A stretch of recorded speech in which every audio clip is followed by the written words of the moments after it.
Considering that shipbuilding has a long gestation period, I propose to continue the exemption of BCD on raw materials, components, consumables, or parts for the manufacture of ships for another 10 years.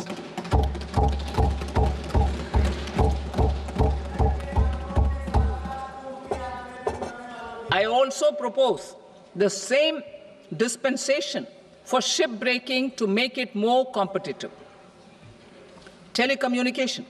To prevent classification disputes, I propose to reduce the BCD from 20% to 10% on carrier-grade Ethernet switches to make it at par with non-carrier-grade Ethernet switches. Export promotion.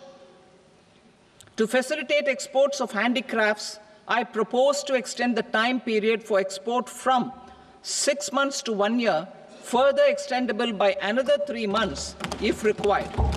I also propose to add 9 items to the list of duty-free inputs. Leather sector. I propose to fully exempt BCD on wet blue leather to facilitate imports for domestic value addition and employment.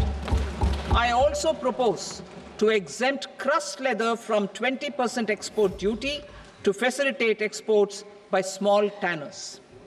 Marine products. To enhance India's competitiveness in the global seafood market, I propose to reduce BCD from 30% to 5% on frozen fish paste, surimi, for manufacture and export of its analog products. I also propose to reduce BCD from 15% to 5% on fish hydrolysates for manufacture of fish and shrimp feed. In July 2024 budget, to promote development of domestic MROs for aircraft and ships, I had extended the time limit for export of foreign origin goods that were imported for repairs from 6 months to 1 year and further extendable by 1 year. I now propose to extend the same dispensation for railway goods.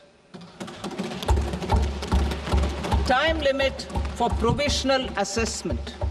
Presently, the Customs Act 1962 does not provide any time limit to finalize provisional assessments, leading to uncertainty and cost to trade.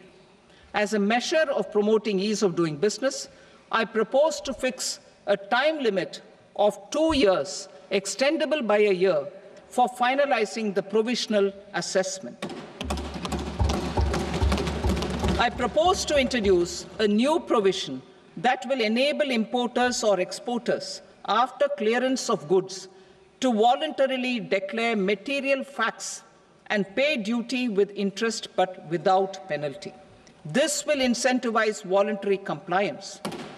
However, this will not apply in cases where department has already initiated audit or investigation proceedings. For industry to better plan their imports, I propose to extend the time limit for the end use of imported inputs in the relevant rules from 6 months to 1 year.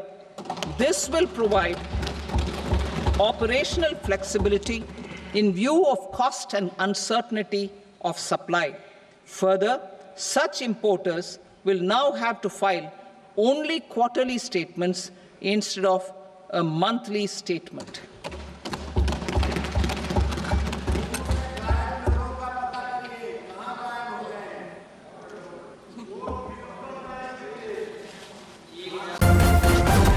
News first ನಿರ್ಭೀತಿಯಿಂದ ನಿಮ್ಮ ಪರವಾಗಿ.